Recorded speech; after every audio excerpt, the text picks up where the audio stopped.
Assalamualaikum warahmatullahi wabarakatuh. Jumpa lagi di channel Ruang Nini. Masih di pembahasan operator layanan kesehatan sudah part 8. Nah, buat teman-teman yang ujian hari ini semoga berhasil, semoga bisa menjawab soal-soal dengan mudah, dengan benar, dan lulus sampai tahap terakhir, sampai pemberkasan, sampai mendapatkan NIP. Oke, seperti biasa di video ini kita akan mempelajari tentang materi pokok Permenkes nomor 71 tahun 2015, yaitu penanggulangan penyakit tidak menular. Nah, seperti biasa, sebelum kita lanjut, jangan lupa subscribe, like, komen, dan share. Semoga video ini bermanfaat. Nah, ini kisi-kisi materi SKB 2024 yang warna kuning itu yang sudah kita bahas. Kemudian untuk hari ini kita bahas yang Permenkes nomor 71 tahun 2015. Kemudian kemampuan khusus yang sudah kita bahas. Ini untuk semua pembahasannya bisa dicek di playlist SKB operator layanan kesehatan ya, sudah ada sampai part 7 dan ini masuk ke part dan 8. Peraturan Menteri Kesehatan nomor 71 tahun 2015 yaitu tentang penanggulangan penyakit tidak menular. Nah, yang dibahas di sini tentang penyakit tidak menular ya, bukan penyakit menular. Jadi khusus di Permenkes ini membahasnya tentang penyakit-penyakit yang tidak menular atau penyakit yang memang dihasilkan oleh tubuh atau dari keturunan atau bawaan atau dari akibat pola hidup. Tetapi diagnosa atau penyakit ini tidak bisa disebarkan dengan mudah kepada orang lain. Nah, semua tentang penyakit ini diatur di dalam Permenkes nomor 71 tahun 2015. Penyakit tidak menular atau disingkat dengan PTM adalah penyakit yang tidak bisa ditularkan dari orang ke orang yang perkembangannya berjalan perlahan dalam jangka waktu yang panjang. Kemudian penyakit PTM, penyakit tidak menular ini, bagaimana cara mendeteksinya atau taunya itu dilakukan dengan surveillance PTM atau surveillance penyakit tidak menular. Sebelumnya penyakit tidak menular ini kenapa dikatakan berjalan perlahan dalam jangka waktu yang panjang atau kronis? Karena kita ini sendiri tidak mengetahui bahwa kita sudah menderita atau ada orang yang tidak mengetahui bahwa sudah ada gejala-gejala tentang penyakit tersebut di dalam tubuhnya. Karena kebanyakan PTM ini diakibatkan dari pola hidup yang tidak sehat. Nah, surveillance PTM adalah kegiatan pengamatan yang sistematis untuk mengumpulkan, menganalisis, dan menggunakan data terkait penyakit tidak menular dan faktor risikonya guna mengarahkan tindakan penanggulangan secara efektif dan efisien. Nah, surveillance ini maksudnya itu seperti sebuah penelitian atau pendataan sehingga bisa diketahui jumlah atau tren penyakit tidak menular yang paling dominan, yang paling sering terjadi, kemudian yang menyebabkan angka kematian paling tinggi, sehingga dari kesimpulan itu bisa nanti dibuatkan atau dirancang cara menanggulanginya, cara untuk mencegah agar potensi terjadinya penyakit tidak menular itu kecil bagi seseorang. Nah, tujuan surveillance PTM memantau tren dan beban PTM, mengidentifikasi faktor resiko, membantu perencanaan dan kebijakan, dan evaluasi program. Yang tujuan utamanya yaitu untuk menanggulangi penyakit tidak menular agar kondisinya itu semakin kecil. Surveillance PTM dilaksanakan melalui kegiatan surveillance faktor resiko, yaitu dengan dilakukan upaya kesehatan berbasis masyarakat, yaitu secara promotif dan preventif. Maksudnya ini dari segi resikonya, jadi diberikan informasi dulu kepada masyarakat dampak apa dari penyakit-penyakit PTM ini. Kemudian registri penyakit, mendata penyakit sesuai dengan jenis, dampak, dan besaran penyakit. Nah, untuk registri ini dilakukan di Vaskes ya. Jadi bagaimana cara kita tahu tentang jenis, dampak, dan banyaknya penyakit ini ya dari rumah sakit atau dari fasilitas pelayanan kesehatan baik itu posyandu ataupun puskesmas yang paling rendah.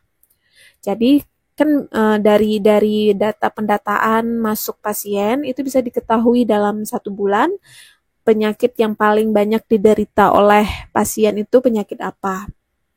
Kemudian surveillance kematian, yaitu mendata penyakit kematian akibat PTM. Begitu juga sama seperti registry, dari hasil perawatan nanti baru bisa disimpulkan pasien yang mengalami kematian karena penyakit A jumlahnya berapa orang. Berarti potensi yang paling dominan itu ya itu pasien yang mengalami kematian oleh suatu penyakit dengan jumlah yang paling banyak. Nah, jenis PTM berdasarkan sistem dan organ tubuh itu ada 12, yaitu pertama penyakit keganasan. Penyakit keganasan itu seperti tumor ya, yang pencalarannya cepat, kemudian masa waktunya singkat biasanya, apalagi orang-orang yang mengetahui bahwa dia didiagnosis tumor itu di stadium 4 atau sudah akhir, sudah masuk ke fase kemoterapi.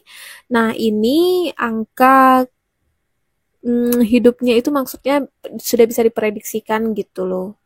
Kemudian penyakit endokrin, nutrisi, dan metabolik, yaitu ini penyakit dalam, maksudnya penyakit bagian dalam gitu, bagian tubuh di dalam seperti gula, bagian endokrinnya, kemudian penyerapan nutrisinya, lalu metabolik tubuhnya.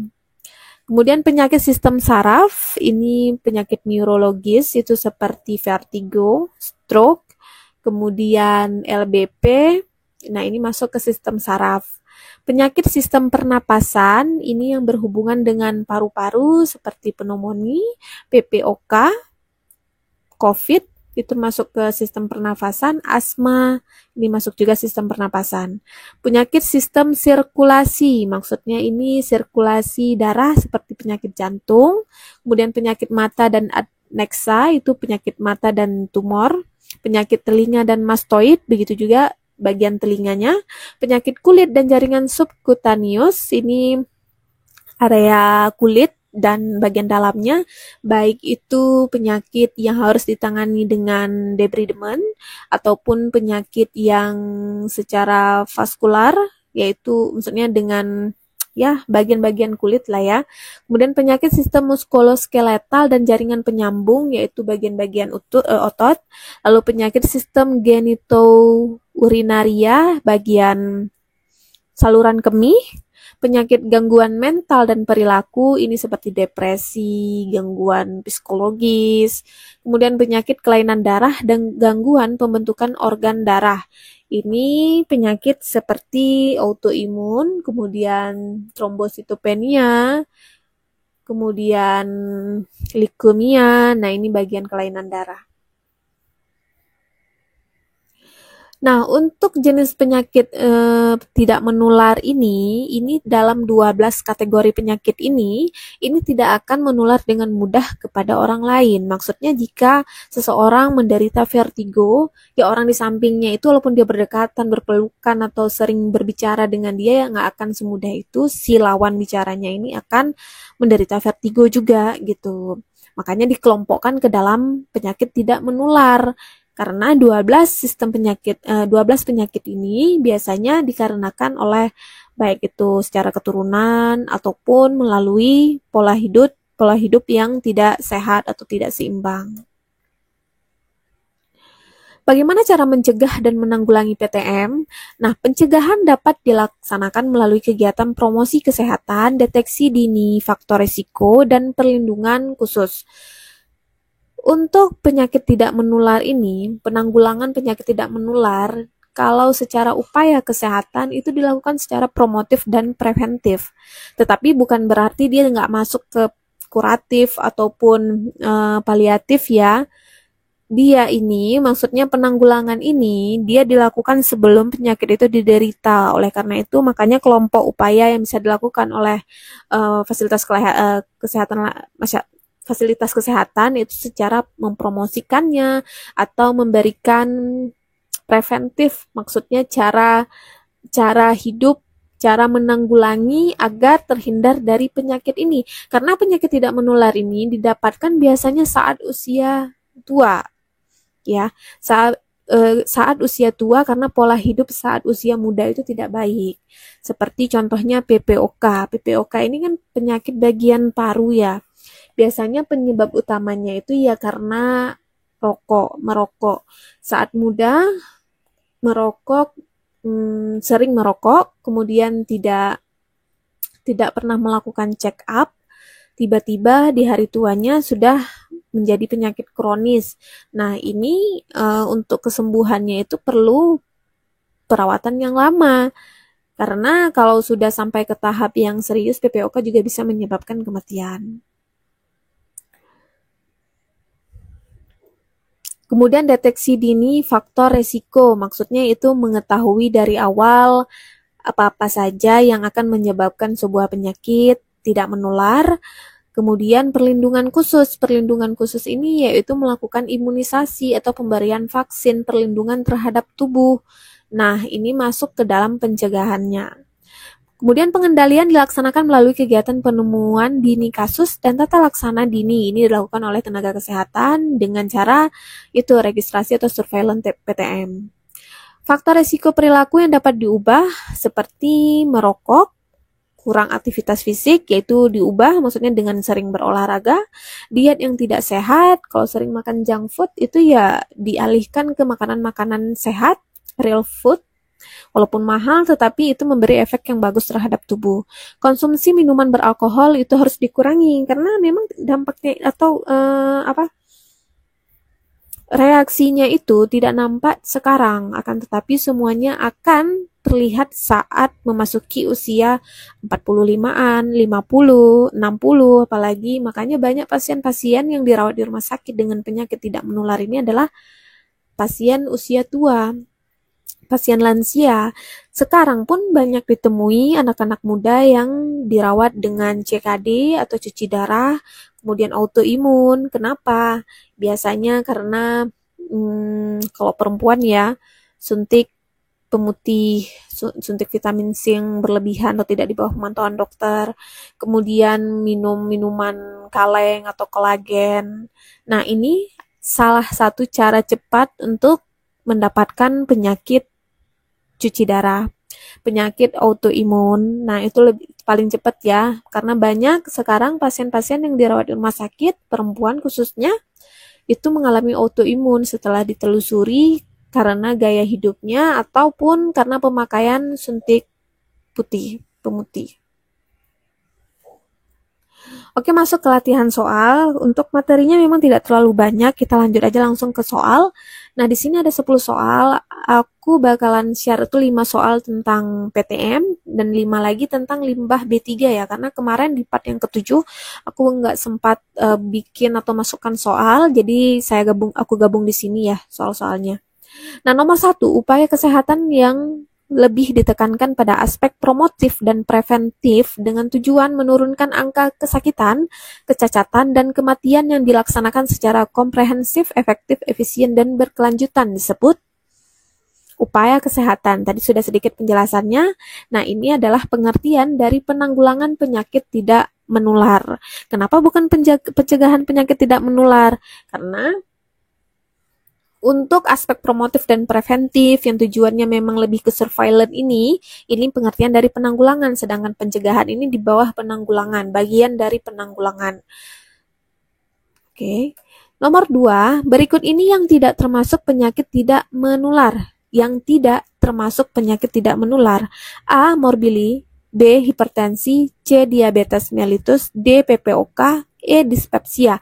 Aku lupa kasih waktu, silakan dijawab 15 detik.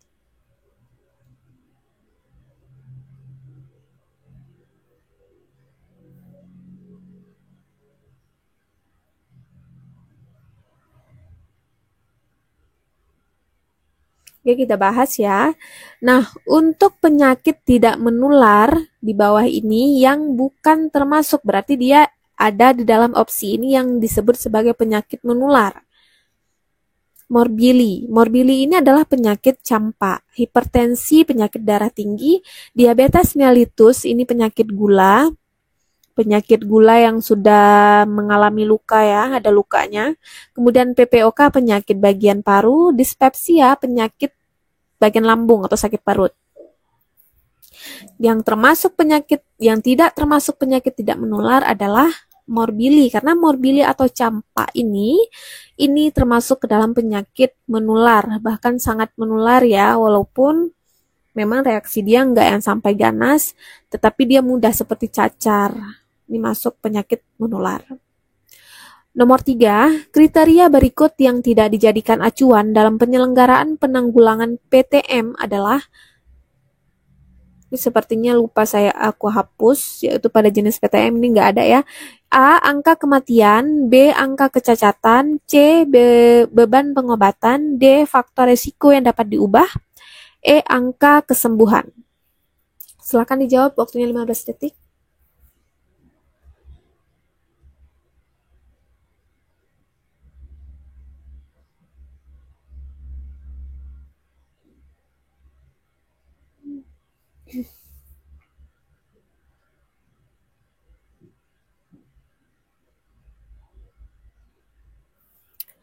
Kita bahas. Berdasarkan Permenkes nomor 71 tahun 2015 pasal 6 ayat 1, penyelenggaraan penanggulangan PTM diprioritaskan pada jenis PTM yang menjadi masalah kesehatan masyarakat dengan kriteria sebagai berikut: 1. Tingginya angka kematian atau kecacatan, tingginya angka kesakitan atau tingginya beban biaya pengobatan, dan memiliki faktor resiko yang dapat diubah. Balik ke soal, jadi yang tidak dijadikan acuan dalam penyelenggaraan penanggulangan penyakit tidak menular adalah angka kesembuhan, yaitu E. Nah, yang dimaksud di dalam Permenkes nomor 71 tahun 2015 yang pasal 6 ayat 1, untuk menanggulangi, jadi untuk menanggulangi sebuah penyakit tidak menular, dia juga harus ada kriteria-kriteria tertentu. Bukan berarti semua dengan kondisi pasien itu bisa dilakukan penanggulangan. Yang biasanya dicarikan solusi itu yaitu penyakit yang angka kematiannya paling tinggi, angka kecacatannya paling tinggi. Ini akan menjadi prioritas dibandingkan dibandingkan kriteria lainnya. Maksudnya selain 3 poin ini, ABC ini, ada kan kriteria-kriteria yang lain, tetapi yang diprioritaskan dalam penanggulangan itu yang angka kematian, angka kecacatan, angka kesakitan, dan yang paling besar biaya pengobatannya itu akan diprioritaskan. Kemudian satu lagi yang faktor risikonya dapat diubah seperti merokok, makanan yang seimbang, lalu aktivitas fisik. Nah, ini yang bisa dilakukan atau diberikan penanggulangan. Sedangkan yang di luar poin ini itu susah, tetapi ada cara pengobatannya, tetapi tidak masuk ke dalam penanggulangan atau tidak bisa dilakukan secara promotif ataupun preventif. Nomor 3 jawabannya E.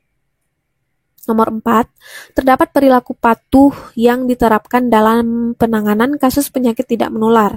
Perilaku berikut yang tidak sesuai adalah: A. Atasi penyakit dengan pengobatan yang tepat, B. Hindari asap rokok, C. Tetap aktivitas fisik dengan aman, D. Periksa kesehatan ketika mengalami keluhan, E. Upayakan diet sehat. Silakan dijawab.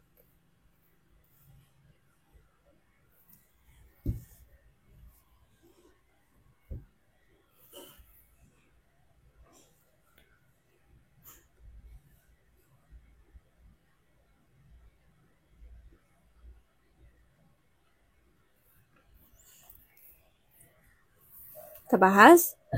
Dalam melakukan penanganan kasus, tenaga kesehatan harus menciptakan dan mentradisikan perilaku patuh. Patuh ini yaitu singkatannya, yaitu periksa kesehatan secara rutin, atasi penyakit dengan pengobatan yang tepat, T. Tepat aktivitas fisik dengan aman, U. Upayakan diet sehat dan gizi seimbang, H. Hindari asap rokok, minuman beralkohol, dan zat karsinogenik. Jelas sekali, jawabannya adalah periksa kesehatan ketika mengalami keluhan. Nah, yang tidak termasuk dalam perilaku patuh adalah D. Kenapa? Karena check up atau pemeriksaan kesehatan secara rutin bukan hanya saat mengalami keluhan atau adanya rasa sakit, itu adalah sebuah kewajiban minimal 6 bulan sekali. Memang mengeluarkan biaya, Tetapi untuk hidup jangka panjang dan sehat, perilaku patuh ini sangat disarankan untuk dijalani ya. Berat dan mahal, tetapi efeknya itu bagi tubuh yang sehat. Kita dapatkan tubuh yang sehat, tubuh yang kuat, nah dari perilaku patuh. Nomor 5, untuk menyelenggarakan penanggulangan penyakit tidak menular secara komprehensif dan terintegrasi, agar pemerintah pusat mendukung kebutuhan daerah diajukan oleh A. Dinas Pendidikan, B. Dinas Kesehatan, C. Rumah Sakit, D. Gubernur, E. Puskesmas.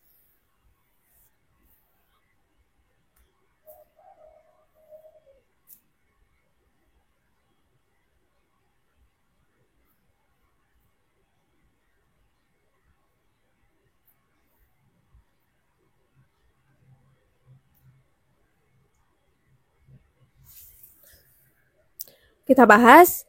Jadi yang dimaksud di sini, pemerintah pusat itu bisa mendukung upaya penanggulangan penyakit tidak menular yang ada di seluruh daerah, yaitu dengan adanya bantuan ataupun pengajuan dari siapa.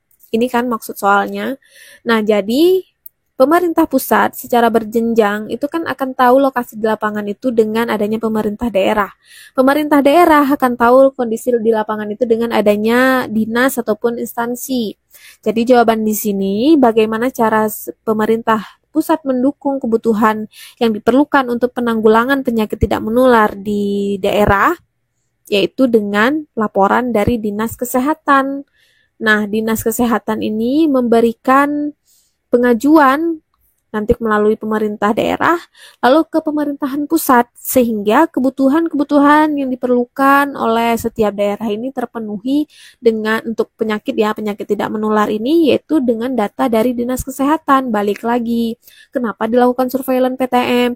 Yaitu untuk mendapatkan pendukung atau hal-hal apa saja yang bisa diajukan ke pemerintah pusat gitu.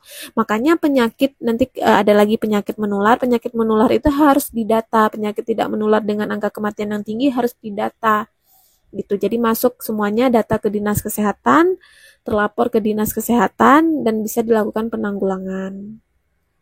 Seperti contoh kalau penyakit menular itu seperti HIV ya. HIV itu masih dalam pemantauan. Masih morbili pun dalam pemantauan. Tetapi kalau misalnya HIV dalam suatu daerah itu, jika seseorang mengidap HIV yang melakukan pemeriksaan ya, kalau dia tidak pernah melakukan pemeriksaan, ya orang nggak akan, maksudnya dinas nggak akan tahu. Nah, penderita HIV ini dalam suatu kawasan itu, dia ini diketahui oleh dinas ataupun rumah sakit. Jadi pihak dinas kesehatan itu mengetahui di mana saja penderita HIV itu berada. Maksudnya beralamatkan di mana, siapa saja, jumlahnya berapa orang dalam suatu kota, itu terdata semuanya di dinas kesehatan dan mereka diberikan penanggulangan, pencegahan ataupun cara hidup gitu loh. Mereka dipantau dan diwajibkan untuk berobat secara rutin. Nomor 6, ini masuk ke soal-soal limbah B3, simbol dan label limbah B3. Nomor 6, simbol limbah B3 yang ditandai dengan gambar lingkaran dengan asap warna hitam mengarah ke atas yang terdapat di atas permukaan garis adalah A. Mudah meledak, B. Mudah menyala, C. Beracun, D. Reaktif, E. Berbahaya terhadap lingkungan.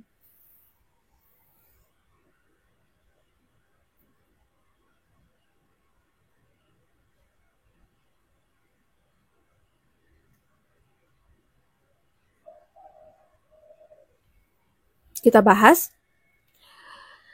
Nah, ini adalah gambar ataupun simbol dari limbah B3 reaktif.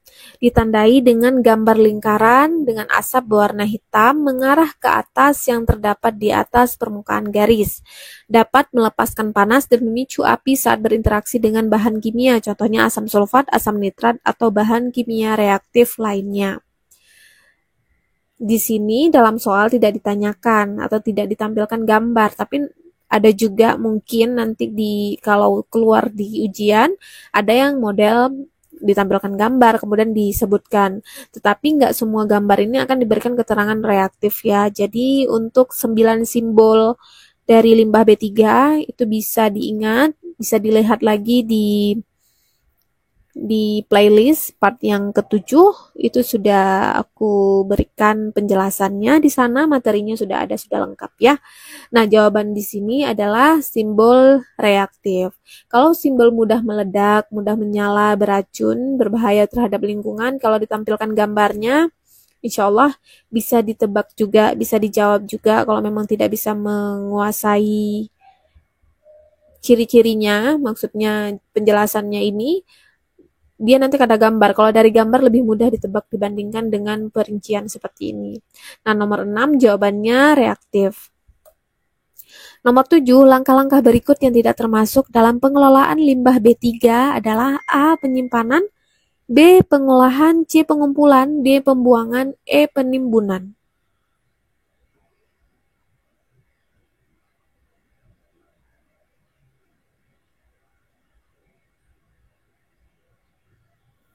Kita bahas. Langkah-langkah pengelolaan limbah B3 yang diatur dalam Peraturan Pemerintah Nomor 101 Tahun 2014 adalah 1. Pengumpulan, 2. Penyimpanan, 3. Pengangkutan, 4. Pengolahan, 5. Pembuangan. Jadi yang tidak termasuk ke dalam langkah-langkah pengelolaan limbah B3 adalah penimbunan. Masa sampah ditimbun? Ditimbun dulu untuk diolah, iya, tapi nggak sampai dalam, kalau limbah B3 ini tidak ditimbun ya, pengelolaannya ini dibagi menjadi 5. Yang pertama dikumpulkan, maksudnya dikumpulkan maksudnya disatukan di satu tempat. Kemudian penyimpanan ini berdasarkan kriteria atau karakteristik limbah B3 ya, yang reaktif, dengan mudah menyala, itu dalam satu wadah tertentu sendiri-sendiri, bisa disimpan di dalam satu tempat, tetapi diberikan label dan simbol yang jelas. Tertera label yang sangat jelas yang bisa dilihat dari jarak 20 meter. 20 meter per 20 cm. Pokoknya dalam jarak dekat itu harus terlihat simbol tersebut. Dalam jarak 20 meter ya, 20 cm. Nah, ini bisa dilakukan, bisa ditempatkan lebih daripada satu karakteristik limbah B3, tetapi tidak disatukan dalam satu tempat dan diberikan peringatan yang jelas. Kemudian pengangkutan. Nah, di part yang ketujuh kita juga udah tampilkan kalau di alat angkut itu seperti apa pelabelannya. Penempatan simbol dan labelnya itu yang benar seperti apa. Atau kalau teman-teman mau cepat ingat, coba lihat aja. Bayangin aja kalau kita di jalan kan sering tuh jumpa truk Pertamina. Nah, ini contoh alat angkut limbah. Mudah menyala, mudah meledak. Makanya di area tersebut tidak dibolehkan merokok. Kemudian pengolahannya. Nah, pengolahannya ini juga ada kriteria tertentu berdasarkan karakteristik dari limbah. Tidak setiap limbah ada cara pengolahannya masing-masing, tetapi kita tidak bahas di part yang ketujuh, karena yang di part 7 ini cuma ditekankan pada label dan simbol, tidak untuk pengolahan limbah. Kemudian pembuangan limbah itu juga tidak sembarangan, ada cara-cara tertentu, harus diolah terlebih dahulu baru bisa dibuang. Kecuali di sini yang ditanyakan dalam soal yang tidak sesuai adalah penimbunan. Lanjut. Nomor 8, limbah yang memerlukan pengolahan awal seperti menggunakan instalasi pengolahan air limbah atau singkatannya IPAL, seperti limbah logam berat, limbah minyak dan lemak, termasuk kategori A. Mudah meledak, B. Mudah menyala, C. Beracun, D. Reaktif, E. Berbahaya terhadap lingkungan.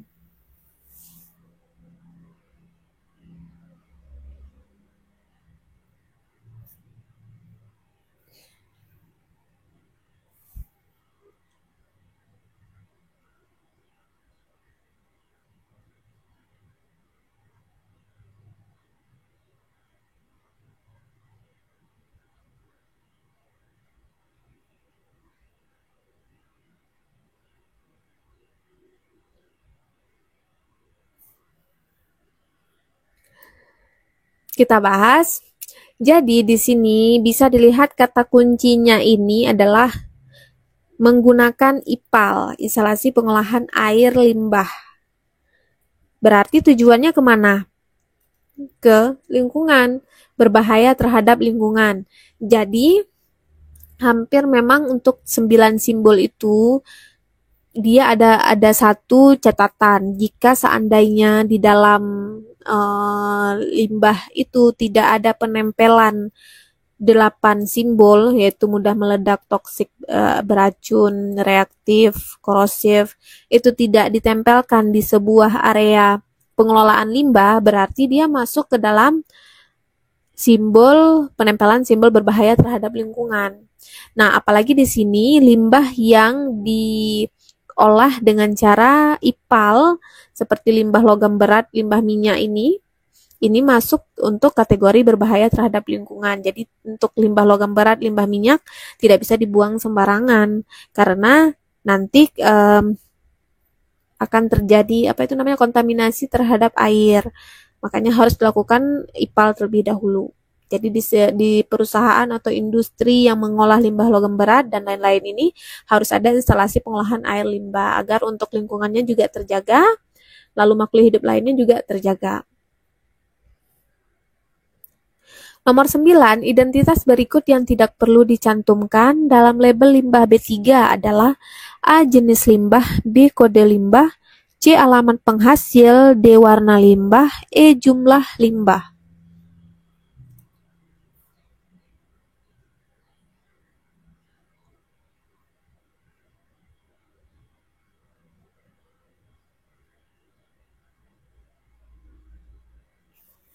Kita bahas. Pada label limbah, wajib dicantumkan identitas berikut, yaitu ada 11 jenis identitas yang masuk ke dalam label limbah B3 yang harus ditempelkan baik itu di kemasan alat angkut, yaitu penghasil, maksudnya perusahaan apa yang menghasilkan limbah.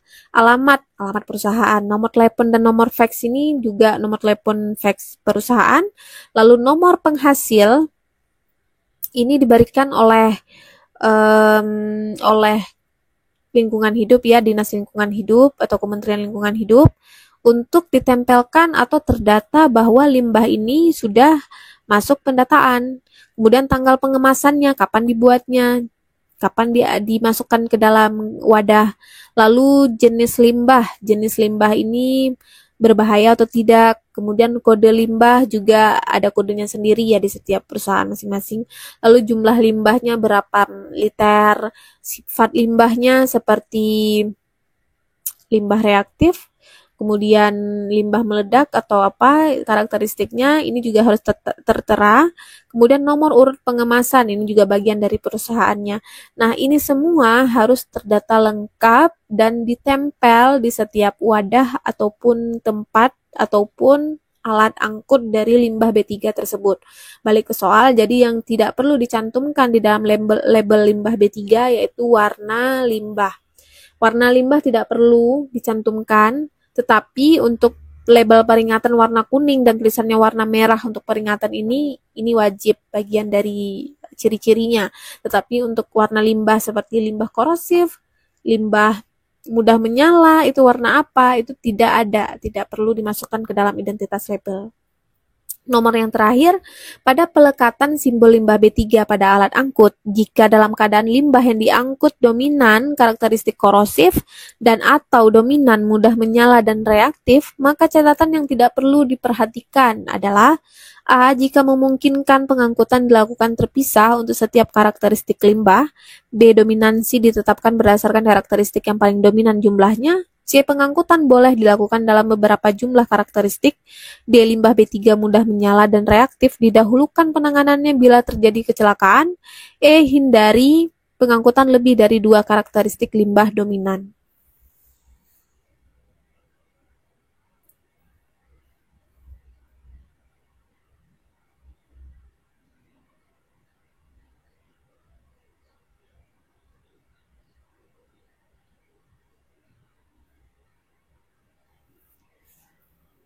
Kita bahas, catatan yang diperhatikan untuk pelekatan simbol limbah B3 pada alat angkut.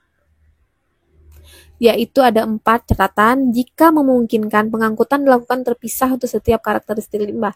Jika dalam alat angkut tersebut harus diangkut 2 jenis karakteristik limbah, misal ini ada korosif, kemudian ada mudah menyala ataupun reaktif, mau diangkut, diutamakan kalau bisa, kalau kondisinya memang memungkinkan, itu satu saja. Tetapi kalau tidak memungkinkan, boleh dilakukan 2. Kemudian, dominansi ditetapkan berdasarkan karakteristik yang paling dominan jumlahnya. Jika mau ditempelkan label di alat angkut tersebut, yang paling diutamakan itu yaitu karakteristik limbah B3 yang jumlahnya paling banyak. Kalau misalnya sifat limbah tersebut lebih dominan ke korosif, berarti label korosif yang ditempelkan. Kemudian, limbah B3 mudah menyala dan reaktif didahulukan penanganannya bila terjadi kecelakaan. Yang mudah meledak, mudah menyala, reaktif bila terkena unsur kimia ataupun fisika, itu harus dipindahkan terlebih dahulu saat terjadi kecelakaan.